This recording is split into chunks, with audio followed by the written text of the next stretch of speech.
Of freaking course, as soon as I was done recording the video for Collei's demo as well as the 3.0 patch notes, Genshin Impact Twitter just decides to tease the characters that are gonna be coming in 3.1. So I suppose without further ado, let's go ahead and take a look at these characters. So first of all, we got Cyno, who we did see in the Sumeru trailers, as well as the Teyvat roadmap trailer. I gotta say though, I love his design a lot. I'm definitely gonna be pulling for him when his banner hits in 3.1. He's Electro, of course, and he's Polearm. So yeah, Electro Polearm, just like Raiden Shogun. Not really much here I can say other than his design looks cool, and yeah, he's confirmed for 3.1. And now the second character that's going to be coming in 3.1 is Nilou, the Dance of the Lotus Blooms awakening from an ethereal dream. I really love Nilou's design. The red hair, the dancer aesthetic. Yeah, I'm definitely excited to meet her in the story, as well as to pull for her in 3.1. Judging by her pose, it seems like she's another Hydro Catalyst user. Which is weird, considering we have 3 of them in the game already, like Barbara, Mona, and Kokomi. So yeah, that's just weird that they're adding a 4th Hydro Catalyst user. I'm just assuming she's a Catalyst user, by the way. She could be something else entirely, and she's just not holding her weapon in this photo. But yeah, it seems very likely that she's a Hydro Catalyst user. Still though, I'll be really excited to pull for her when 3.1 comes.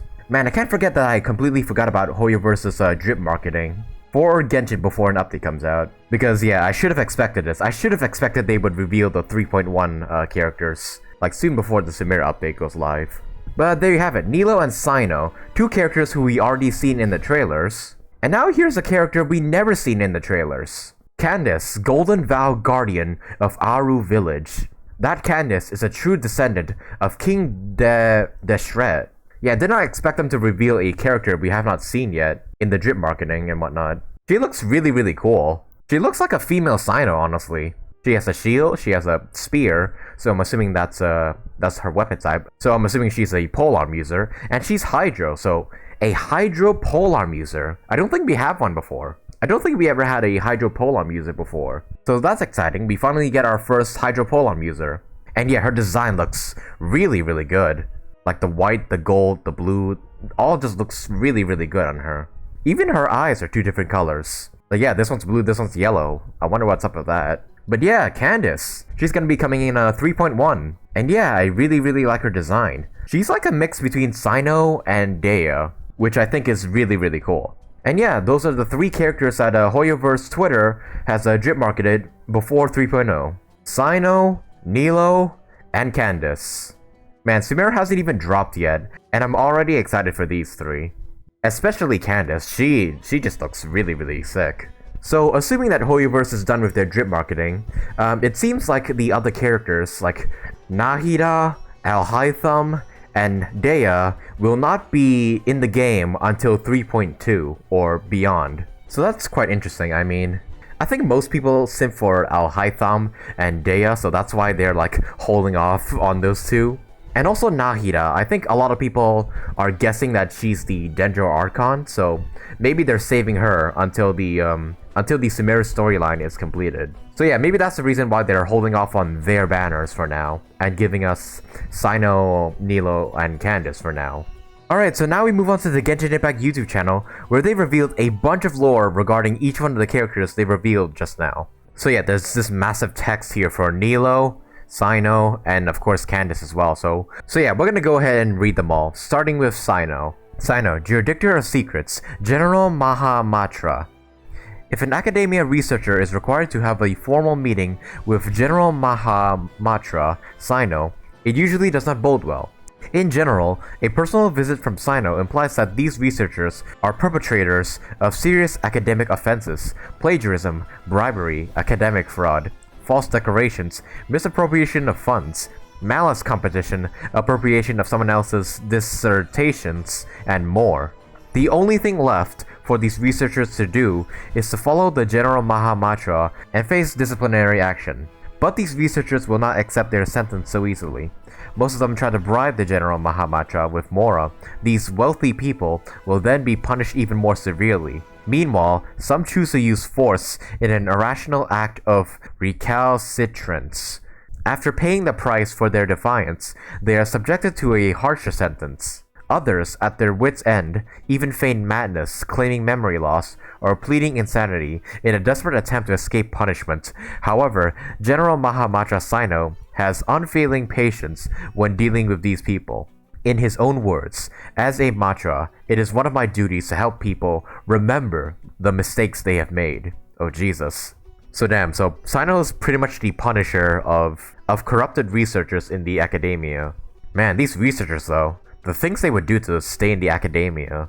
I guess the academia is like some sort of a premium college or something. Like if you go there, you're pretty much set for life or something. That's my impression of the academia at the very least. And yeah, people would do anything to stay in the academia. So that's very, very interesting. And also Cyno's subtitle is called General Mahamatra, which I think is a pretty badass sounding name. Alright, moving on to Nilou, Dance of the Lotus Light. Star of the Zabarir Theater. I hope I'm saying that right. If you have time, don't miss the performance at Zabarar Theater. Against a backdrop of lights and music, Nilou's graceful demeanor resembles that of an unsullied lotus flower, her delicate dancing leading the audience into a world of fantasy. When the performance comes to an end, the audience is brought back to reality, often in a trance. The girl dancing on stage is so beautiful, she looks straight out of a fairy tale. But those who are close to Nilou know that she is very different from the aloof image she portrays on stage. Once Nilou steps off the stage, she is like any other girl her age. Sweet, warm, and smiling. If you meet Nilou off stage, don't be intimidated. Say hello to her and she'll be very happy about it. Okay, so nothing incredibly lore revealing, but it just pretty much says, hey, she's a performer, but when she's off the stage, she's just a normal girl. Kind of like Barbara in a way. Alright, now we move on to Candace. Actually, let me see the likes. Candace has 13,000 likes and 500 comments. Meanwhile, Nilou and Cyno have way less than that. So yeah, it's very clear who the Genshin Impact community is most excited for. Alright, Candace, Golden Vow, Guardian of Aru Village. That Candace is a true descendant of King Deshret. Okay, so this part is what we read earlier. At a tavern in Sumeru City, a Dehya member of the Eremites exclaimed in fear, "The Guardian with different colored eyes has received the blessing of the gods and is able to summon a sandstorm that engulfs all enemies instantly." Oh, is Candace gonna have sandstorm abilities? Interesting. A former member of the Treasure Hoarders, who recently claimed to have quit, added that Candace can also summon the power of the desert. Every grain of sand is her scale, and no one can escape from her grasp. But a young adventurer who was about to leave for the desert looked surprised. He replied that Miss Candace, the guardian of Aru Village, was actually a gentle and caring person. During a visit to Aru Village, he had seen Miss Candace bring water and food to a hungry treasure hoarder and arrange for another exhausted mercenary to rest in the guest room. In the eyes of this adventurer, terrifying is the last word one could use to describe this guardian. Candace, who is far away in the Great Red Sand, was unaware of this little debate about her, although she doesn't mind what people think about her. As the guardian of Aru, it's her duty to protect the peace of the village. As long as they abide by the rules of Aru Village, anyone can seek refuge here and receive the help they need. As for those who violate the rules and commit atrocities in the village, Candace will personally ensure that they never harm the village again. Oh Jesus. So she's got a soft side and a harsh side. Got it. I think this Aru Village is gonna be part of the desert in Sumeru, which we cannot access in 3.0. Because 3.0, we're only getting the rainforests, and I'm assuming in 3.1, we're getting the desert. So yeah, it makes sense why Candace, and Cyno for that matter, are coming in 3.1. Because that's when the desert is also arriving in Sumeru. But yeah, there you have it guys. The 3 characters drip marketed by Hoyoverse before 3.0 arrives. I'm very excited for all 3 of them. I can't pick a favorite between the 3. Cyno looks badass, Nilou looks so pretty, and Candace is like a mixture of pretty and badass. So can't wait to pull for her too. But yeah, that about does it for today's video guys. Hopefully Hoyoverse is done with their drip marketing so I don't have to make any more last minute videos. Leave a like on the video if you enjoyed it. Leave a comment down below, let me know which of the 3 you're most excited to pull for.